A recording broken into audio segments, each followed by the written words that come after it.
Hello friends, ഈ പുഴയും കടന്ന സീരിയലിൻ്റെ വിശേഷമായിട്ടാണ് ഇന്ന് ഞാൻ കടന്നു വന്നേക്കുന്നത്. അതിനാൽ ഇന്നത്തെ വിശേഷത്തിലേക്ക് ഏവരെയും സ്വാഗതം ചെയ്യുന്നു. ഈ ചാനൽ ആദ്യമായിട്ട് കാണുന്ന ആരെങ്കിലും ഉണ്ടെന്നുണ്ടെങ്കിൽ സബ്സ്ക്രൈബ് ചെയ്ത് ലൈക്ക് അടിച്ച് കാണാൻ നിങ്ങളോട് ഓരോരുത്തരും ആവശ്യപ്പെട്ടുകൊണ്ട് ഇന്നത്തെ വിശേഷത്തിലേക്ക് കിടക്കാം. അങ്ങനെ നമ്മുടെ രാജേശ്വരിയുടെ ആ റിസോർട്ടിൽ ബഹളം ഉണ്ടാക്കിയ കിരൺ മാധവനും കൂട്ടർക്ക് നല്ല ഇതിലുള്ള തല്ലൊക്കെ കിട്ടുന്നുണ്ട്. പുറത്തു ആദ്യം അവിടെ നിന്ന് തന്നെ കിട്ടുന്നുണ്ട്, നമ്മുടെ റിസോർട്ടിൽ നിന്ന് തന്നെ കിട്ടുന്നുണ്ട്. അതുകൂടാതെ പുറത്ത് വന്ന് മറ്റേ പെണ്ണിനെ, അവിടുത്തെ വേലക്കാരനെ ശല്യം ചെയ്യുന്നത് കണ്ടതുകൊണ്ട് നമ്മുടെ കാവേരിയും ഗംഗയും യമുനയും എല്ലാം ചേർന്ന് നല്ല ചേർത്തുന്നുണ്ട്. അതെല്ലാം കഴിഞ്ഞ് പിന്നെ ഇവിടുത്തെ ഇപ്പോൾ കാണിക്കുന്ന സീൻ എന്ന് പറയുമ്പോഴത്തേക്കും കിരൺ മാധവൻ നിൽക്കുക, രാജേശ്വരി വന്ന് എപ്പോഴാണ് ചെക്കൗട്ട് എന്ന് ചോദിക്കുക. അതിന് ഞങ്ങൾ ചെക്കൗട്ട് ചെയ്യാൻ വേണ്ടി വന്നതല്ലല്ലോ, ചെക്കൗട്ട് ചെയ്യാനുള്ള ഉദ്ദേശമില്ലെന്ന് പറയാം. ആണ് പറയാം, അതായത് ഞാനിവിടെ വന്നിട്ടുണ്ടെങ്കിൽ ഇവിടുത്തെ കാര്യങ്ങൾ, എൻ്റെ കാര്യങ്ങൾ ഭംഗിയായിട്ട് നടത്തിയിട്ട് പോകത്തുള്ളൂ എന്ന് പറയാം. അവിടെ നീയൊരു മൽപ്പിടുത്തത്തിന് അല്ലെങ്കിൽ വഴക്കുണ്ടാക്കാനുള്ള ഉദ്ദേശമാണ്, നീയൊരു യുദ്ധത്തിന് തയ്യാറായിട്ട് നിൽക്കുന്നേ എന്ന് ചോദിക്കുക. ആ ആ യുദ്ധമാണ്, അങ്ങനെയെങ്കിൽ അങ്ങനെ നോക്കിയിട്ട് തന്നെ കാര്യമുള്ളൂ എന്ന് പറയുക ആര്, നമ്മുടെ കിരൺ മാധവൻ. എന്നിട്ട് അപ്പോൾ തന്നെ നിവിൻ വരിക, അതായത് രാജേശ്വരം മോൻ വരും, നിവിൻ നമ്മുടെ നായകൻ വരിക. നായകൻ വന്നിട്ട് രാജേശ്വരി പറയുക, ഇന്നപോലെ അമ്മ ഞാൻ തന്നെ പുറത്ത് പോവുക, ഒന്ന് ജസ്റ്റ് ഒന്ന് കറങ്ങിയിട്ട് വരാം. കാരണം നല്ല ഫോട്ടോഗ്രാഫറുണ്ട്, അപ്പോൾ അത്യാവശ്യം സീനറിയൊക്കെ ക്യാപ്ചർ ചെയ്യാൻ വേണ്ടിയാണെന്ന് തോന്നുന്നു. അപ്പോൾ അങ്ങനെ പുറത്തോട്ട് പോകുമ്പോഴത്തേക്ക് പറയാം, ആ ശരി മോനെ പോയിട്ട് വന്നു പറയാം. അപ്പോഴത്തെ പോയി കഴിഞ്ഞ് നിവിൻ പോയി കഴിയുമ്പോഴത്തേക്ക് കിരൺ മാധവൻ പറയുക, അപ്പോൾ ചോദിക്കുന്നുണ്ട്, മകനല്ലേ, മകനോട് പറഞ്ഞു വെച്ചേക്ക് വണ്ടിയൊക്കെ അത്യാവശ്യം റോഡിലൂടെ പോവുക, എന്തെങ്കിലും അപകടങ്ങളൊക്കെ സംഭവിച്ചു കഴിഞ്ഞ് കഴിഞ്ഞാൽ ആരോട് പോയി ചോദിക്കാനാ. അപ്പോൾ ഒരു ഭീഷണി സ്വരത്തിലാണ് സംസാരിക്കുന്നത്. അതുകൊണ്ട് ഒന്നും നോക്കിയും കണ്ട് എന്നെ വണ്ടിയൊക്കെ ഓടിക്കാൻ പറയാമെന്ന് പറഞ്ഞു. അതായത് ഇവൻ അപകടപ്പെടുത്തും എന്നുള്ള രീതിയിലാണ് ആ ഒരു ഭീഷണി മുഴക്കുന്നത്. അത് രാജേശ്വരിക്ക് നല്ലതായിട്ട് കത്തുകയും ചെയ്തു. എന്നിട്ട് കിരൺ മാധവൻ പോകുമ്പോഴത്തേക്ക് പറയാം, നിൽക്കി അവിടെ നിൽക്കി, എനിക്കൊരു കാര്യം പറയണമെന്ന് പറയാം. രാജേശ്വരി പറയാം. എന്നിട്ട് എന്താണെന്ന് ചോദിക്കുമ്പോഴത്തേക്ക് പറയാം, നിന്നെ ഞാനിവിടെ ചെക്കൗട്ടിന് വേണ്ടി പറഞ്ഞു വിടത്തില്ല, നീ എത്ര നാൾ ഇവിടെ വന്ന് കഴിഞ്ഞു, പക്ഷേ ഈ പുഷ്പവാടിയിൽ നിന്ന് നീ പോകുമെന്ന് നിന്നെ എനിക്ക് പറഞ്ഞു വിടണമെന്ന് തോന്നുവാണെന്നുണ്ടെങ്കിൽ പുഷ്പവാടി എന്നല്ല, ഈ ലോകത്ത് തന്നെ നിന്നെ ഞാൻ പറഞ്ഞു വിടും. അന്ന് പിന്നെ നിൻ്റെ അപ്പനും അമ്മയ്ക്കും നിൻ്റെ മുടിയും നഖം പോലും കിട്ടത്തില്ല, അത്രയ്ക്ക് രീതിയിൽ ഞാൻ ചെയ്തു വിടുക എന്ന് പറയുക.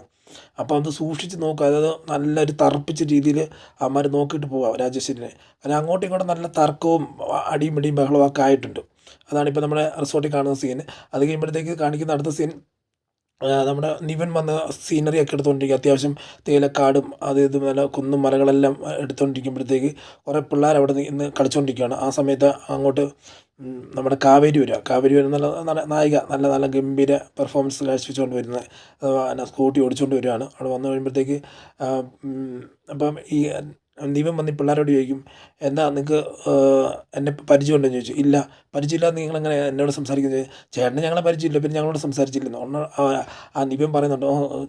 കാന്താരിയാന്ന് തോന്നുന്നു, കാരണം എത്ര നല്ല തർക്കുത്തരമൊക്കെ പറഞ്ഞുകൊണ്ടിരിക്കുന്നു പറയുമ്പോഴത്തേക്കും അങ്ങോട്ടത്തേക്ക് അത് കഴിഞ്ഞാൽ കാവേരി വന്ന് വിളിക്കുമ്പോഴത്തേക്ക് പിള്ളേരെല്ലാം വിളിച്ചേരും. പിള്ളേർ വന്ന് പറഞ്ഞ്, ചേച്ചി ഇവിടെ നിന്ന് പടക്കമൊക്കെ പൊട്ടിക്കണം, ആഘോഷം നടന്നുകൊണ്ടിരിക്കുകയെന്ന് പറഞ്ഞാൽ അതിന് പിന്നെ പൊട്ടിച്ചോ മോളെന്ന് പറയുമ്പോഴത്തേക്ക് അങ്ങനെ ഞാനും നിങ്ങളോട് പങ്കുകൊള്ളാം എന്നുള്ള രീതി പറഞ്ഞുകൊണ്ടിരിക്കുമ്പോഴത്തേക്ക് നിവിൻ അങ്ങോട്ട് വിളിക്കുക, പിള്ളേരെ വിളിച്ചിട്ട് ചോദിക്കുക, നിങ്ങളെ ഈ പടക്കമൊക്കെ പൊട്ടിക്കുമ്പോഴേ ഒരു കാര്യം ആലോചിക്കണം, ഈ സൂര്യൻ്റെ ഓസോൺ പാളിക്ക് വിള്ളലുണ്ടായി കഴിഞ്ഞ് കഴിഞ്ഞാൽ ഈ പ്രകൃതി, അത് കുന്നും മലകളല്ല, കാടും മരങ്ങളും എല്ലാം വളർച്ച നശിച്ചു പോകും. അപ്പം അതിനനുസരിച്ച് നിങ്ങൾ അങ്ങനെയൊന്നും ചെയ്യരുത്, അല്ല ഈ കാശൊക്കെ സൂക്ഷിച്ച് വെച്ച് വല്ല സൈക്കിൾ വല്ല മേടിച്ചു കൂടെ എന്ന് ചോദിക്കുമ്പോഴത്തേക്ക് കാവേരി അങ്ങോട്ട് വിളിക്കും. കാവേരി അങ്ങോട്ട് വിളിച്ചിട്ട് പറയുക, മക്കളെ നിങ്ങൾ വന്നേ അവിടെ നിന്ന് കഴിഞ്ഞാൽ ചേട്ടൻ ചുമ്മാ ചിരിപ്പിച്ച് നിങ്ങളെ, അതായത് ചളി പറഞ്ഞ് ചിരിപ്പിച്ച് ഇല്ലാതാക്കുമെന്ന് പറയുവാണ്. ശരിയെന്ന് പറയാൻ അങ്ങനെ നിൽക്കുമ്പോഴത്തേക്കും പിള്ളേർ ഓടിച്ചെല്ലുമ്പോഴത്തേക്ക് പറയുക, നിങ്ങളെ ഈ തന്തവൈബുള്ള ആൾക്കാരോട് സംസാരിക്കാതിരിക്കുന്നത് നല്ലത്, കാരണം കഴിഞ്ഞാൽ ഓസോൺ പാളിക്ക് വിള്ളലുണ്ടാകുമല്ലോ പോലും. അങ്ങനെയൊക്കെ അതിൻ്റെ ഇപ്പം അത് ഒരു പടക്കം പൊട്ടിച്ചല്ല, പട്ടാസ് പൊട്ടിച്ചെന്ന് പറഞ്ഞു കഴിഞ്ഞാൽ, പൂത്തിരി കത്തിച്ചെന്ന് പറഞ്ഞ് ഇതൊക്കെ ഉണ്ടാകുകയാണെന്നുണ്ടെങ്കിൽ അങ്ങനെ ഉണ്ടാകട്ടെന്നേ. പിന്നെ ആഘോഷിക്കുന്ന ടൈം ആഘോഷിക്കാതെ പിന്നെ എപ്പോഴും ആഘോഷിക്കുന്നേ. പിന്നെ ഒരു കാര്യം പറ്റേ, ഞാനും കുറച്ച് സാധനങ്ങൾക്ക് മേടിച്ചു വന്ന് വെച്ചിട്ടുണ്ട്. കൂടാതെ അവരുടെ വാക്കൊന്നും കേൾക്കാൻ നിൽക്കരുത്. കാര്യം എന്ന് പറഞ്ഞു കഴിഞ്ഞാൽ ഇപ്പം ഈ പറയുന്ന ആൾക്കാരൊക്കെ എന്ന് പറയുമ്പോഴത്തേക്ക് അതായത് സൈക്കിൾ എത്ര സൈക്കിൾ കട അവർക്കുണ്ടാകും ഈ പടക്കം ഒന്നും പൊട്ടിക്കാതെയൊക്കെ സൂക്ഷിച്ച് വെച്ച് എത്ര സൈക്കിൾ കട മേടിച്ച് കാണും ഈ കാശ് കൊണ്ട്. ഇപ്പം അവർ പറയും നമ്മൾ സൈക്കിൾ മേടിക്കാം, നിങ്ങളോട് പറയും സൈക്കിൾ മേടിക്കാം, നാളെ അത് വെച്ച് കൂട്ടി വെച്ച് കാറ് മേടിക്കാൻ പറയും, അത് കഴിഞ്ഞ് പിന്നെ ട്രെയിൻ മേടിക്കാൻ പറയും, അത് കഴിഞ്ഞ് എയർപ്ലെയിൻ മേടിക്കാൻ പറയും. അങ്ങനെയൊക്കെ ഓരോരുത്തരുടെ ചിന്താഗതി. പക്ഷെ അതൊന്നും നടപടിയുള്ള കേസല്ല മക്കളെ, നിങ്ങൾ നിങ്ങളുടെ പണി നോക്ക് എന്ന് പറഞ്ഞിട്ട് കുറച്ച് പൂത്തിരിയൊക്കെ എടുത്ത് കൊടുത്ത് പിള്ളേരെ കൂടെ ചേർന്ന് കത്തിച്ച് ആഘോഷിച്ചുകൊണ്ടിരിക്കുകയാണ് നമ്മുടെ കാവേരി. ആ സമയത്ത് നിവിൻ ഇത് കണ്ട്, അതായത് കളിയാക്കിയതാണെങ്കിൽ പോലും കാവേരിയുടെ നല്ല സംസാരവും പ്രവൃത്തിയൊക്കെ കണ്ട് ചിരിക്കുകയൊക്കെ ചെയ്തു. എന്നിട്ട് ഈ പൂത്തിരി കത്തിച്ചുകൊണ്ടിരുന്ന കാവേരി 2-3 ഫോട്ടോ ഒക്കെ എടുക്കുന്നുണ്ട്, കാവേരി പോലും അറിയാതെ നല്ല രീതിയിലുള്ള ഫോട്ടോ ഒക്കെ എടുക്കുന്നുണ്ട്.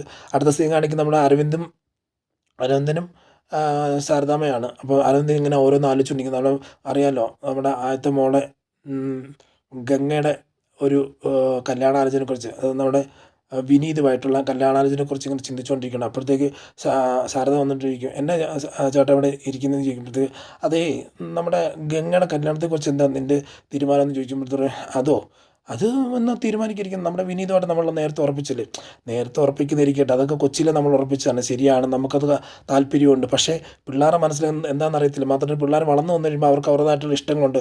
ഗംഗയ്ക്ക് ഇഷ്ടമുണ്ടോ എന്ന് അറിയത്തില്ല, അവന് ഇഷ്ടമുണ്ടോ എന്ന് അറിയത്തില്ല. ഇതൊക്കെ നമ്മൾ ചോദിച്ച് മനസ്സിലാക്കണ്ടേ എന്ന് പറയുമ്പോഴത്തേക്ക്, അതെന്താ ചോദിക്കാനിരിക്കുന്നേ, നമുക്ക് നടത്തിക്കൂടെ, നിനക്ക് ഇതിനെക്കുറിച്ച് വല്ല അറിയാമോ? ഇല്ല, അറിയത്തില്ല. അന്ന് എഴുന്നേറ്റ് പൊക്കോ, ബാക്കി കാര്യം ഞാൻ നോക്കിക്കോളാം എന്ന് നമ്മുടെ അരവിന്ദൻ പറയണം. അങ്ങനെ ഒരു സീൻ നമ്മുടെ അരവിന്ദൻ്റെ വീട്ടിൽ വെച്ചുള്ള സീനും കാണിക്കുന്നുണ്ട്. കാണുന്നത് നമ്മുടെ ജയപാലിൻ്റെ വീടാണ്. ജയപാലിൻ്റെ വീട്ടിലേക്ക് നമ്മുടെ അരവിന്ദനും ഫാമിലിയൊക്കെ ഒരു ചെറിയ വിസിറ്റിങ് നടന്നത്. കാരണം ഞാൻ ഗൾഫിൽ നിന്ന് വന്നതിന് ശേഷം എല്ലായിടത്തും പൊയ്ക്കൊണ്ടിരിക്കുമ്പോഴത്തേക്ക് ഈ വീട്ടിൽ ചെന്നില്ല. അപ്പോൾ അങ്ങോട്ട് പോകണം, രണ്ടുപേരും ഭയങ്കര സുഹൃത്താണല്ലോ. അപ്പോൾ അങ്ങനെ പൊയ്ക്കൊണ്ടിരിക്കുമ്പോഴത്തേക്കും ചെന്ന് ഇറങ്ങിയപ്പോൾ തന്നെ ജയപാലിനെ എല്ലാവരും ക്ഷണിച്ച് അകത്തോട്ട് കയറ്റിക്കൊണ്ടിരിക്കുക. ഏറ്റവും ലാസ്റ്റ് പോകുന്നത് നമ്മുടെ യമുനയാണ്. യമുന ഇങ്ങനെ പതുക്കെ ഇങ്ങനെ താളം തള്ളി ഇങ്ങനെ പൊയ്ക്കൊണ്ടിരിക്കുമ്പോഴത്തേക്ക് മേലേന്ന് ടെറസിൻ്റെ മേലേന്ന് ആരോട് പൂ വന്ന് വീഴുക. അത് നമ്മുടെ യമുനയുടെ ദേഹത്ത് പൂ വന്ന് വീഴുക. അപ്പോഴേ യമുനയ്ക്ക് കത്തി, അത് നമ്മുടെ വിശാലിൻ്റെ പരിപാടിയാണെന്നും കത്തി. അത് പിന്നെ ഒരു ചെറിയ കള്ളപ്പുഞ്ചിയൊക്കെ, ഒരു ചെറിയ റൊമാൻസിൻ്റെ സീനാണ് രണ്ടുപേരും കാണിക്കുന്നത്. പക്ഷേ വിശാലിനെ കാണിക്കുന്നില്ല. പൂ വന്ന് വീഴുന്നു, 2 പ്രാവശ്യമായിട്ട് പൂ വന്ന് വീഴുന്നു. ഇത് കണ്ട് ഇന്ന ആളുടെ പരിപാടിയാണെന്നുള്ള രീതിയിലൊക്കെ കണ്ട് അങ്ങോട്ട് പോകുന്നൊരു സീനാണ് കാണിക്കുന്നത്. അത് കഴിഞ്ഞുകൊണ്ട് പെട്ടെന്ന് കാവേരി വന്നു, നീ എന്നോട് നോക്കി നിൽക്കുക, ഇവിടെ ഒരു പൂ കിടപ്പുണ്ട്, അതൊന്ന് എടുത്തതാന്ന് പറയുമ്പോൾ അതൊന്നും നോക്കണ്ട, നമുക്ക് പോകാമെന്നുള്ള രീതി പറഞ്ഞ് അകത്തോട്ട് കയറി ചെന്ന് അകത്ത് ഭയങ്കര സംസാരം നടക്കുന്നത്. കാരണം എന്തിനാ ഫുഡൊക്കെ ഉണ്ടാക്കിയ, അതായത് ശാരദ ചോദിക്കുന്നത് എന്തിനാ ഫുഡൊക്കെ ഉണ്ടാക്കുന്നതെന്ന്. അല്ല, എന്തായാലും ഫുഡ് ഉണ്ടാക്കണമല്ലോ, കാരണം നമ്മൾ പുറത്തൊക്കെ പോയി കഴിക്കുന്നതിനെക്കാട്ടും നല്ല ഇവിടെ നല്ല ഓണമൊക്കെ ആയിട്ട് ഞാൻ വെച്ച് വർക്ക് തരുന്നതല്ലേ നല്ല എന്നുള്ള രീതിയിൽ അവിടുത്തെ പ്രവീണയും പറയുന്നുണ്ട്. പിന്നെ അമ്മയൊക്കെ നോക്കി നല്ല ചിരിയിരിക്കുന്നു, അമ്മയും അതായത് അരവിന്ദൻ്റെ അമ്മേനെയൊക്കെ നോക്കി നല്ല രീതിയിൽ ചിരിച്ച് നല്ല രീതിയിൽ എല്ലാവരും അങ്ങോട്ടും ഇങ്ങോട്ടും നല്ല രീതിയിൽ വിശേഷങ്ങളൊക്കെ പറഞ്ഞുകൊണ്ടിരിക്കുകയാണ്. കാരണം ശാരദ ഒരു ഡ്രസ്സ് എടുത്ത് വെച്ച് വെക്കണം, അതായത് രാഗിണിക്കുള്ളതാണ്. രാഗിണി ഇപ്പം നമ്മുടെ കാവേരിയുടെ അത്രയൊക്കെ അല്ല വണ്ണം പൊക്കമൊക്കെ ഉള്ളത്. അപ്പം നമ്മൾ ആ ഒരു സൈസിലൊക്കെയാണ് മേടിച്ചേക്കുന്നത്. ഇതെന്തിനാണ് മേടിച്ച് ഇവിടെയൊക്കെ ആവശ്യത്തിന് ഡ്രസ്സൊക്കെ ഉണ്ടല്ലോ എന്നുള്ള രീതി ചോദിക്കുമ്പോഴത്തേക്ക്, പ്രവീണ ചോദിക്കുമ്പോഴത്തേക്ക്, അത് നമ്മൾ ഡ്രസ്സ് ഉണ്ടായിട്ട് ഇതൊക്കെ ഒരു സന്തോഷമല്ലേ, അതുകൊണ്ടല്ലേ നമ്മൾ തന്നത്, അപ്പം അതൊക്കെ കുഴപ്പമൊന്നുമില്ല, അതവിടെ ഇരിക്കട്ടെ എന്നുള്ള രീതി പറഞ്ഞു. പിന്നെ വിശാൽ എന്ത് ചെയ്യും, വിശാൽ മേലെ ഇരിപ്പുണ്ട് എന്നുള്ള രീതിക്ക് പറഞ്ഞു. അങ്ങനെ അപ്പോൾ അതിൻ്റെ ഇടയ്ക്ക് വിശാൽ മേലെ നിങ്ങൾ താഴോട്ട് നോക്കുക, വിശാൽ മേലെ താഴോട്ട് നോക്കി കറക്റ്റായിട്ട് ആരും കാണാതെ നമ്മുടെ യമുനയായിട്ട് ഭയങ്കര കണ്ണോട് കണ്ണ് നോക്കി ഒരു പ്രണയം അങ്ങോട്ട് പറയുകയും അങ്ങോട്ടും ഇങ്ങോട്ടും കണ്ണ് നോക്കി ഭയങ്കര ഒരു റൊമാൻസ് സീനാണ് കാണിച്ചുകൊണ്ടിരിക്കുന്നത്. അപ്പോഴത്തേക്ക് തന്നെ കുറച്ച് കഴിയുമ്പോഴത്തേക്കും പുറത്തോട്ട് ഇറങ്ങി ഓരോരുത്തർ അതായത് പടക്കം പൊട്ടിക്കും, അതുപോലെ പരിപാടിക്ക് ഓരോ ആഘോഷം, ഓണത്തിൻ്റെ സീസണാണല്ലോ. അപ്പോൾ ആ ഒരു സീസണിൽ നിന്ന് ഓരോരുത്തർ ഓരോ പരിപാടി ചെയ്തുകൊണ്ടിരിക്കുമ്പോഴത്തേക്ക് യമുനയും കാവേരി ഇങ്ങനെ നിൽക്കുമ്പോഴത്തേക്ക് നമ്മുടെ ഒരു വണ്ടി കയറി വരിക, നമ്മുടെ താർ വണ്ടി കയറി വരുന്ന ആരാ, രാജേശ്വരി മകനും വന്ന് ഇറങ്ങുമ്പോഴത്തേക്ക് അപ്പോൾ ഒരു കാവേരി ചോദിക്കുന്നത് ഇതാരാൻ ചോദിക്കുമ്പോഴത്തേക്ക് അത് രാജേശ്വരി എന്ന് പറയുമ്പോഴത്തേക്ക് നമ്മുടെ ജയബാല അങ്കിളിൻ്റെ അനീത്തിയാണ് എന്ന് പറയുന്നത്. അവർ വന്നിറങ്ങി തിരിച്ചിങ്ങനെ വന്ന് നോക്കിക്കൊണ്ടിരിക്കുമ്പോഴത്തേക്ക് നമ്മുടെ കാവേരിയും നിൽക്കുന്നുണ്ട്. കാവേരിയുടെ സീനപ്പോൾ അങ്ങനെ ആലോചിക്കുക, കാരണം കാവേരി മരം കയറുന്നത് അതൊന്ന് തറപ്പിച്ച് നോക്കിക്കൊണ്ട് പൊയ്ക്കൊണ്ടിരിക്കുന്നത്. അവിടെ ചെന്ന് കഴിയുമ്പോഴത്തേക്ക് അടുത്ത വണ്ടിയിൽ നിന്ന് ഇറങ്ങുന്നത് നമ്മുടെ നിവിൻ ഇറങ്ങുമ്പോഴത്തേക്ക് ഇത് മറ്റേ ഓസൻപാളി ആളാണല്ലോ എന്നുള്ളത് ഇങ്ങനെ ആലോചിച്ചുകൊണ്ടിരിക്കുക. അത് കഴിഞ്ഞിട്ട് അവിടെ ചെന്നിട്ട് ഇവരെല്ലാം കാണുമ്പോഴത്തേക്ക് അരവിന്ദനെ തന്നെ ജയബാലൻ രാജേശ്വരി കാണുമ്പോഴത്തേക്ക് ഒരു പുച്ഛ മനോഭാവമാണ്. കാരണം ഒരു വലിയ രീതിയിൽ, അതായത് ഈ ഫാമിലി ഇങ്ങനെ ആയല്ലോ ഒന്ന് ഓർത്തിട്ട്, അങ്ങനെ രീതി ഇങ്ങനെ ഓർത്തിട്ട് അതുപോലെ അകത്തുനിന്ന് ശാരദ വരുമ്പോഴത്തേക്ക് ശാരദയെ കണ്ടിട്ട് ഒരു പുച്ഛ മനോഭാവം. അപ്പം പറയും, എന്നിട്ട് തന്നെ പറയും, ഈ ചേട്ടാ എനിക്ക് തിരക്ക് എന്നെ ജയബാല എന്നെ രാജശ്രീ താമസിച്ച് ചോദിക്കുമ്പോൾ, ചേട്ടാ വേറെ ഒന്നുമല്ല, പുലികളി കാണണം, കഥകളി കാണണം എന്നുള്ള രീതിയിലെല്ലാം റിസോർട്ടിൽ സ്റ്റാഫ് ഇത് കസ്റ്റമർ പറയുന്നുണ്ട്. അതൊന്ന് അറേഞ്ച് ചെയ്യാൻ വേണ്ടിയിട്ട് താമസമൊക്കെ ആയിരുന്നു. ചേട്ടാ ഇങ്ങോട്ടൊന്ന് എനിക്കൊരു കാര്യം പറയാനുണ്ടെന്ന് പറഞ്ഞ് വിളിച്ചുകൊണ്ട് പോവാം. അപ്പം ജയബാലൻ ശരിയെന്ന് പറഞ്ഞാൽ അകത്തോട്ട് പോയി കഴിയുമ്പോഴത്തേക്കും ജയബാലൻ അരവിന്ദനോട് ചോദിക്കും, എന്നാ അരവിന്ദ് വല്ല വിഷയമുണ്ടോ എന്ന് ചോദിച്ചു. ഇല്ലില്ല, നീ പോയിട്ടോ, നീ എന്ത് പറയാനുണ്ടെന്ന് പറഞ്ഞല്ലോ എന്ന് പറഞ്ഞു. അല്ല നീ പോയിട്ടോ അപ്പോൾ അകത്ത് ചെന്ന് കഴിയുമ്പോഴത്തേക്ക് സ്വയമേ നിന്ന് ആലോചിച്ചുകൊണ്ടിരിക്കുക.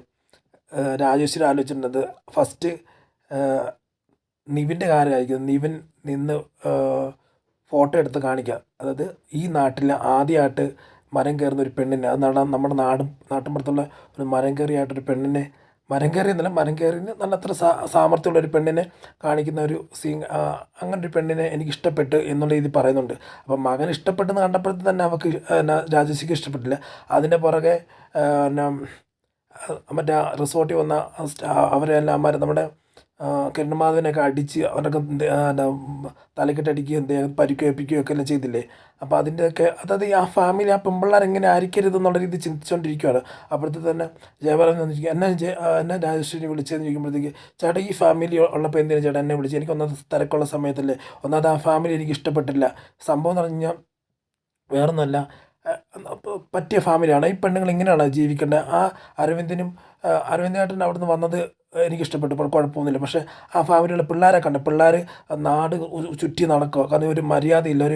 പെൺപിള്ളേർ, എൻ്റെ വീട്ടിലൊക്കെയാണ് പെൺപിള്ളേരെ ഞാൻ കാല് തല്ലി ഓടിച്ചേനെ എന്ന് പറയുമ്പോൾ, അങ്ങനെയൊന്നുമില്ല. അതൊക്കെ ഇപ്പോഴത്തെ പെൺപിള്ളേരൊക്കെ ഒരു പ്രത്യേകത അല്ലേ എന്ന് പറയുമ്പോൾ, എല്ലാ പ്രത്യേകത അങ്ങനെയൊക്കെ പറ്റത്തൊന്നുമില്ല. കാരണം ഈ പെൺപിള്ളേർ കണ്ട അവിടെ മരം കയറുന്ന, അത് കയറി ഇത് കയറുന്ന, ആൾക്കാരെ അടിക്കുന്നത്, ഇതൊക്കെ എന്ത് സ്വഭാവം ഇതൊക്കെ എന്ന് പറഞ്ഞാൽ അതൊന്നും കാണില്ല. ഇപ്പോഴത്തെ പിള്ളേരൊക്കെ അങ്ങനെയൊക്കെയാണെന്ന് പറഞ്ഞ് ഇങ്ങ് വാ, അതൊക്കെ നീ വാ നമുക്ക് ആഘോഷിക്കാം എന്നുള്ള രീതി പറഞ്ഞ് വിളിച്ചുകൊണ്ട് പോകും. അപ്പോഴത്തേനെ പിന്നെ അവിടെ പടക്കം പൊട്ടിക്കുന്ന സീനാണ് കാണിക്കുന്നത്. പടക്കം പൊട്ടിച്ചുകൊണ്ടിരിക്കുമ്പോഴത്തേക്കും ഈ നിവിനാണെങ്കിൽ ഭയങ്കര പേടി, പടക്കം പൊട്ടിക്കുന്നതിന് വന്ന് ചെവിയൊക്കെ അടച്ച് പിടിച്ചുകൊണ്ടിരിക്കുക.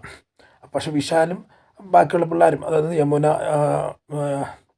ഗംഗ, യമുന, കാവേരി, നീള, ഇവരെല്ലാം പൊട്ടിച്ചുകൊണ്ട് ബാക്കിയുള്ളവരെല്ലാം ചിരിച്ചുകൊണ്ടിരിക്കുക. പൂത്തിരി കത്തിക്കുന്ന അതെല്ലാം കൊണ്ട് ഭയങ്കര ആഘോഷം. അപ്പം അതിങ്ങനെ പടക്കം പൊട്ടിക്കുമ്പോഴത്തേക്ക് ഈ കാവേരി കൈ വെച്ച് പൂത്തിരിയുടെ ഫയർ കൊണ്ട് കൈ വെച്ച് പൊട്ടിക്കുന്നുണ്ട്. പൊട്ടിച്ചുകൊണ്ട് അരവിന്ദൻ പറയും, എന്താ കാവേരി കാണിക്കുന്നത്, നീ എന്താ കാണിക്കുന്നത്, അതവിടെ നിന്ന് വന്നേ, അത് വേണ്ട, അങ്ങനെ ചെയ്യേണ്ടെന്ന് പറയും. ഒരു ലക്ഷം ഒന്നും പേടിക്കണ്ട, അത് അച്ചോടെ ഇരിക്കുന്നുണ്ടോ.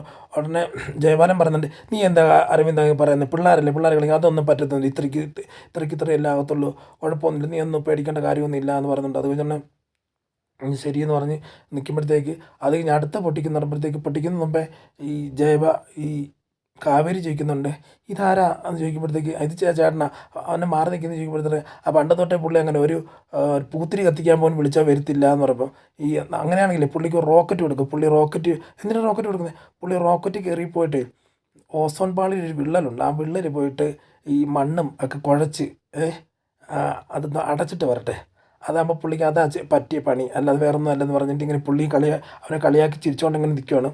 അപ്പോൾ അത് കഴിഞ്ഞുടനെ കാവേരി പെട്ടെന്ന് ഒരു പടക്കം എടുത്തിട്ട് കമ്പിത്തിരി കത്തിച്ചിട്ട് വലിച്ചെറിയിച്ചിട്ട് ദൂരെ എറിഞ്ഞ് പോയി വീഴുന്നത് ശരിക്കും എന്ന് പറയുമ്പോഴത്തേക്ക് നമ്മുടെ